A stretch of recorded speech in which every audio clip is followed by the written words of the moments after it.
I'm going to teach you how to negotiate. Ladies love me, I'm on my cool J. If you get what I get, what would you say? She wax it all off, Mr. Miyagi. And them suicide doors, Ari Kari. Look at me now, look at me now, oh. I'm getting paper, look at me now, oh. Look at me now, yeah. What is going on, YouTube? Welcome back to another episode of Trucking Truth. I am your boy, Aaron Hamilton, and you guys already know what this video is about, so I don't really think I have to go into it. I don't really think I have to go into it, but, however, I think I need to go into it. This video is about how to negotiate. You know, I did a live stream already on cost of operation, on the way I do it, okay? Also, I just dropped a video about how to research, and in this video, I'm basically going to talk about how to negotiate. What do you need to know to be able to negotiate effectively, all right? Now, what a lot of people do is when they negotiate, they have certain criteria that they need to accomplish that has to be part of the negotiation. Like, there's no running away from it. There's no nothing. So when they negotiate, they have to include them parts into it, because when two businesses are negotiating, it's got to come to a mutual understanding, a mutual agreement that we could put inside of a contract that states that this is what it is. All right. Now, I negotiate primarily for trucking. Okay, I negotiate all my loads. I negotiate basically all of everything I do. Okay, there's different times to negotiate. There's different things to negotiate on, but today we're going to talk about negotiating on loads. So basically, this is what you need to know before you ever enter into any negotiation, whether especially when you're negotiating rates, okay? Especially when you're negotiating with a broker, or you're negotiating with your dispatcher that happens to be, you know, the owner of that particular shipment. All right, the number one thing you definitely need to know is you need to know your operating cost. All right, you need to know your cost of operation.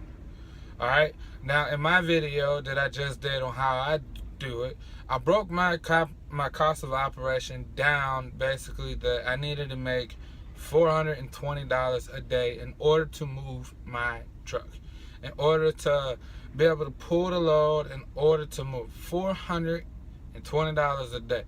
Now, that is the number one thing you need to know, is cost of operation. Number two is you need to know your commodity. What is the load that you're pulling? Now, I'm not doing flatbed. I put my flatbed up basically for the winter, because it's going to go, I'm putting some stuff onto my flatbed. So I came back over to the dry box, and I'm doing some Amazon Prime loads, as well as I'm going to be working on hopefully some UPS loads. All right, so I got to know the commodity that I'm most likely going to be pulling, which is technically mail, or it's seasonal Christmas stuff. All right, so knowing the commodity, all right, it's not just knowing the weight. It's not just knowing the weight. It's not just knowing how fragile it is. It's not being able to put it in here to figure out if you need load locks. Knowing the commodity is essential to knowing whether or not, if the type of load you're going to be hauling, if it's a hot type of load. Now, there's two different classifications as a hot load. Now, what I mean by a hot load in this particular instance is basically, is this something that people are wanting? Is this something that's in a time frame? Is this something that is a really at its peak right now, and as far as it goes in market? Okay, so knowing what the commodity that you're pulling, which I'm pulling basically a whole bunch of electronics, basically stuff for Christmas. Okay, so it's not at its peak, but it's hot. You know, you understand what I'm saying? So it's a really great climate to be in, as far as I could tell, to be competitive, to get the best rates, or to help me get the best rates. So knowing your commodity is number 2. So you know your cost of operation, you know the commodity that you're pulling. Number 3 is on this knowing how to negotiate, especially for your rate. It's knowing what the weight is. Okay, so it's different than the commodity, but you need to know the weight of the entire load, which this one is 22,000 pounds. Okay, so it's very light, especially for my truck. It is very, very light. Okay, so now we got the cost of operation, knowing the commodity. Now you know your weight.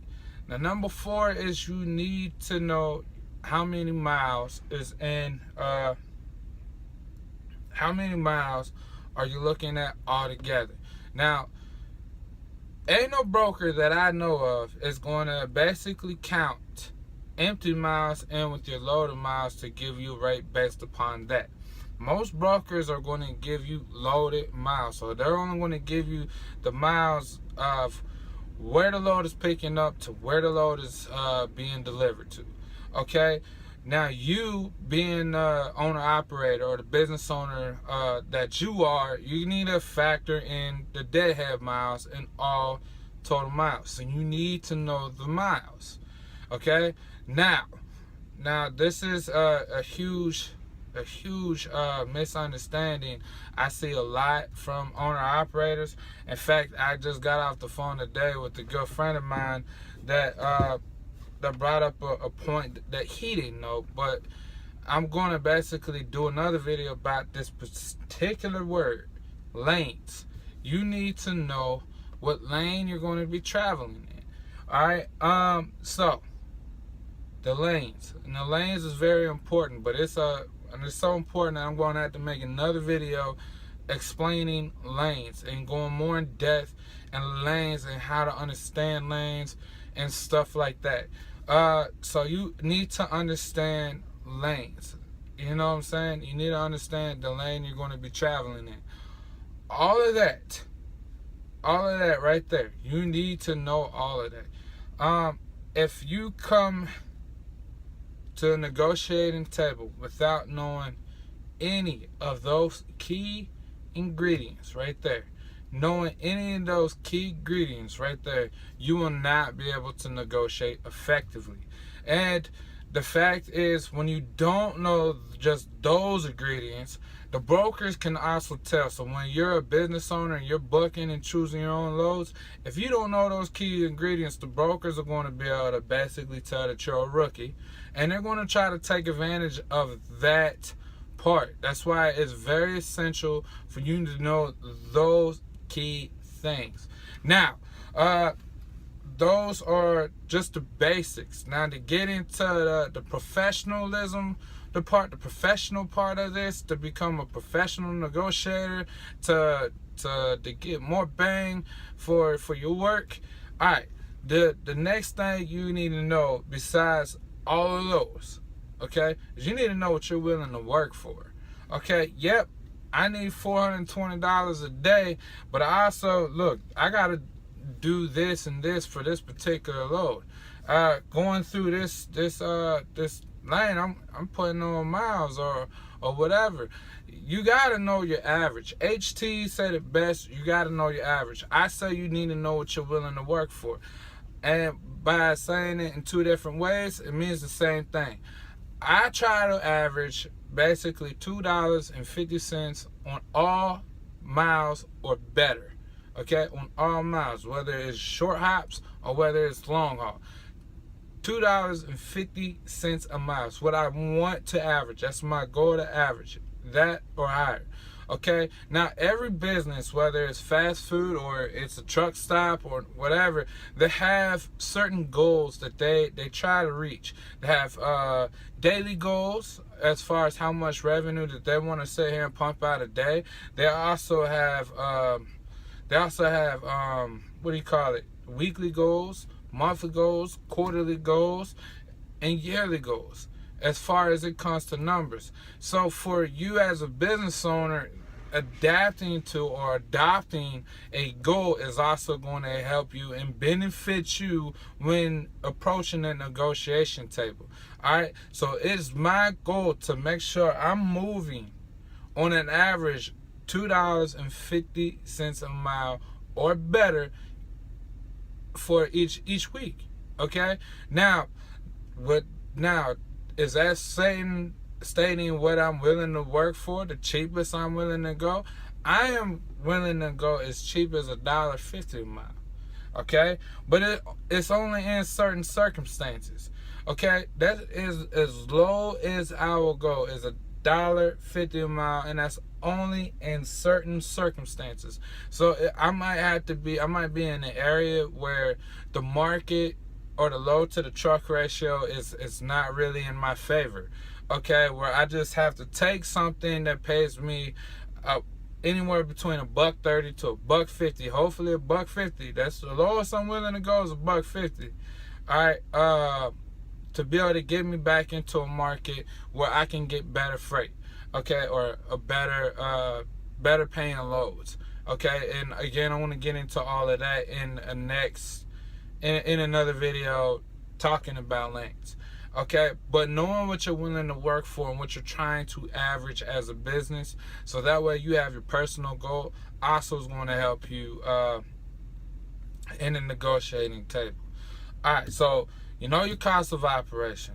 You know about the commodity that you're going to pull. You don't just know what the commodity is, just, you know what I'm saying, but you know the commodity. You know how hot it is. You know the market. You know what you're trying to go after. So that makes you want to try to get that particular type of item or that particular type of commodity, because that's what's going to be paying the most out here in the trucking industry.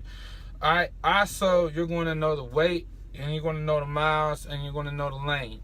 All right, now you know what you are willing to work for. Okay, is that it? Is that all you need to know as far as negotiating? No.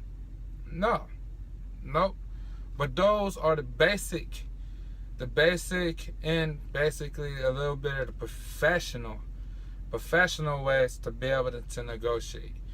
All right, the next thing you need to know is you need to, like I said, it goes back to my last video I just dropped, is you need to research.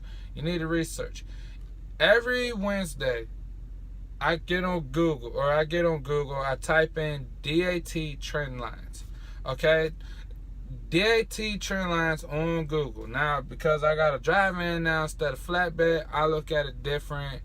I look at it the drive-in side, right? Sorry, that's my alarm. So I look at the drive-in side but it basically shows you what the average rate is based upon the type of trailer you haul. Okay, so this goes into the research. So every Wednesday I look in there, I take notes. So if I know that, hey, if I'm in Illinois, I know most loads inside of this market, inside of this region, is paying a certain amount. Okay, also, if I know I'm down in Florida, I know that loads in this region is paying a certain amount based upon my trailer type. Okay, I can also see load to truck ratio, so it helps me pre-plan or pre-dispatch myself and where I'm trying to go to make sure I'm still able to be consistent. Okay, now I brought up one of the most perfect points in this whole thing about knowing what the average rate, the national average rate in there. Okay, now you might know what you're willing to work for, right? But why take the chance and running into an area that they're paying below on an average, you're paying below than what you're willing to work for.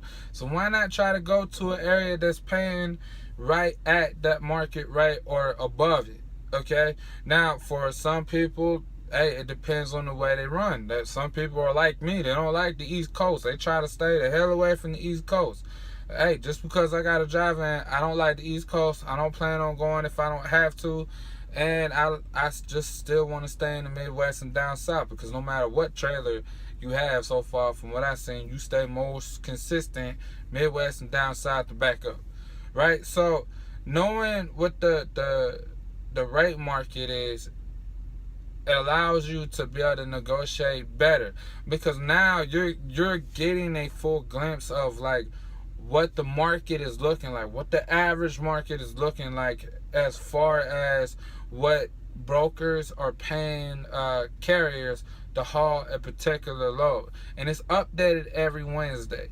Okay, so you do your little bit of research on that, and it helps you at the negotiating table. So you put all of these things together. And you walk in to that negotiating table, whether you're over the phone or you're talking to them face to face. You know what you need. You know what you're not going to settle for. You know what you're willing to work for. Like, you know. The next thing other than that you always need to be equipped with is confidence, professionalism, and learn when to quit selling. Okay? I sell myself probably about 10% of the whole negotiation. The rest, I look at the tactics. Okay, as he's studying, as a broker or whoever I'm negotiating with is studying me, especially if this is the first time me working with this particular broker, as they're studying me, I'm studying them. Because it's good in their corner if they got a greenhorn or they got a rookie that doesn't know what he or she's doing in this game, but it's also better for me if I know if I'm dealing with the rookie or a greenhorn that doesn't know nothing about this game. All right, so look at what I just said there. But I'm confident and I'm professional. Okay, I sell myself about 10% of the time, and this is what I'm selling them on. I'm selling them on because I'm confident enough and I believe that I am the best owner operator or motor carrier out here. I'm better than Swift. I'm better than Prime. I'm better than everybody out here, and you want them to want you at the same time. So because they don't have to deal with you, nor do you have to deal with them. So but making the broker or making that particular person want you, it just allows the negotiation to be in your court. All right, a key thing inside a negotiation is never allow the control of the conversation to go to the other person. You are the carrier. You are the driver. You are the owner operator. You are going to be transporting that load. So whether you're the carrier or you're the driver, you're the owner operator, when you're negotiating that load, make sure that load is going to benefit you all the way. So knowing your cost of operation, the commodity, the weight, the miles, the lanes. Alright, also you did your little research, finding out what the market is paying and stuff, and you go in there confident and you know what you're willing to work for, and you stay professional and only sell yourself 10% of the time, you're going to see a difference in your inside of your negotiating capabilities. Okay? But so basically, in a nutshell, the only way to negotiate it effectively is when you know what you need to prosper. You know what you need to operate. You know the demand, and you also know the market, as well as you go in there being professional, but also being strong-minded and strong-willed. Okay? Now, on a side note, if you ain't never negotiated before, so if you're learning how to negotiate and stuff, and this is like the first time, and you're looking at this video, you're watching this video, and you're listening to my tactics, and you're getting a lot of info off of this, and you decided, you know what, I'm going to listen to what Aaron Hamilton over there at Truck of Truth said, and I'm going to put it to work, and you do it. The one thing that a lot of people that I see, and I even experienced this when I first started to learn how to negotiate my own rates, is I get told no a lot. Okay, I get told no a lot. Basically because, you know, I was still a greenhorn, but also there was a lot of lows because I still didn't understand the whole thing. So that's what I'm trying to basically save y'all for, is when you get into the game of start negotiating, don't be afraid. Number two is don't expect to walk away with a certain load. Brokers, like I said, they're going to either do three things when you're negotiating with them. All right, when you know your rate and you're willing to sit here and talk to them, and you're willing to sit down and they're willing to listen, brokers are only going to do three things. All right, either they're going to tell you that the rate that they're offering, they're going to stand on it. They're not going to budge. They're not going to go up an extra penny, and they're not, unless someone can come down. All right, number two is they're going to hear your offer and they're going to counter your offer. So, as an example, yesterday I was working on a load basically where I'll pick up in Joliet, Illinois, go to Baltimore, Maryland, doing this Amazon Prime, where he was offering me $1,900. Okay, so I countered him and I said I can pull it for $25. Okay, so instead of him saying that's a no-go and turning me down and hanging up the phone with me because, yep, my rate is a little bit too high. All right, he then tried to sit here and say for $2,000. I said the lowest I go is 22. All right, so, and I was actually able to get that low, so I'm actually working on it. It's a dedicated lane, so, but $2,200 on basically 700 miles. It's $3 a mile one way. All right. But see, I counted his offer, his rate, and then he recounted mine, and I was still able to get it. Now, other than that, either they're gonna basically say they're not gonna budge on the rate, or they're going to recounter, and the third thing that they're going to do is this: they're going to turn you down and find someone else. So those three things is all normal. It's all part of the game.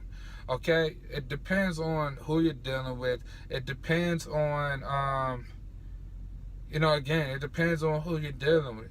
Some brokers, they're experienced. They know that they can get a dummy driver to pull a load for 80 cents a mile, so why would they budge on that price?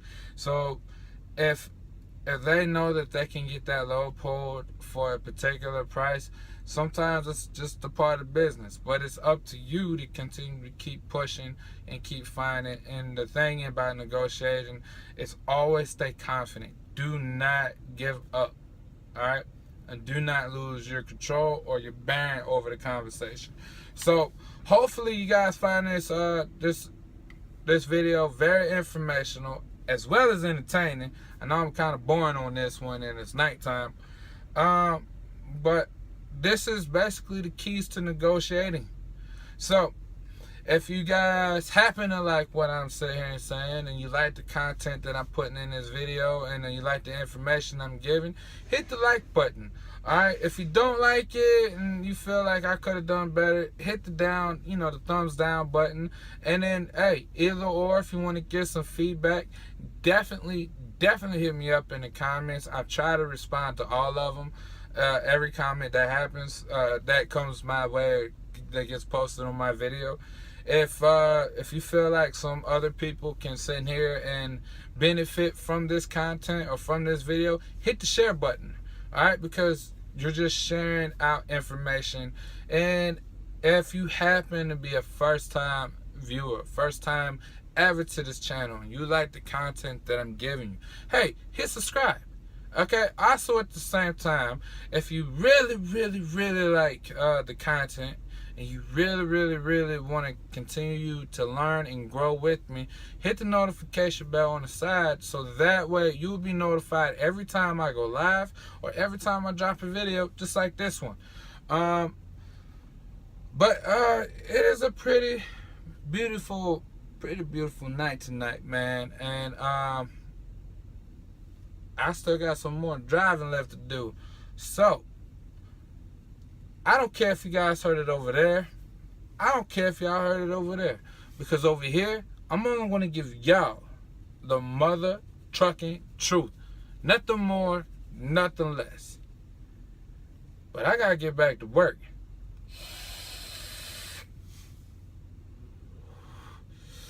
So that means I got to catch y'all on the other side. Bye. Oh, yeah. For the t-shirt, I no longer work for this carrier. Hey, and if y'all want to check this carrier out, I mean, for me, I didn't have no luck with this carrier to do lease purchase program and stuff. I can give you my thoughts and opinions. If you guys email me, I'll email it back. But this carrier, I don't recommend. But, you know, to each its own. Just because I didn't work out there don't mean you will. But I'm not promoting this carrier. I'm no longer work for here. It's just an old work shirt. So I just wanted to make sure you guys also know it. So anyway, I got to catch y'all on the other side. I got to get back to work. Peace out. Talk to y'all in a little bit. Stay tuned for the next video. Hey!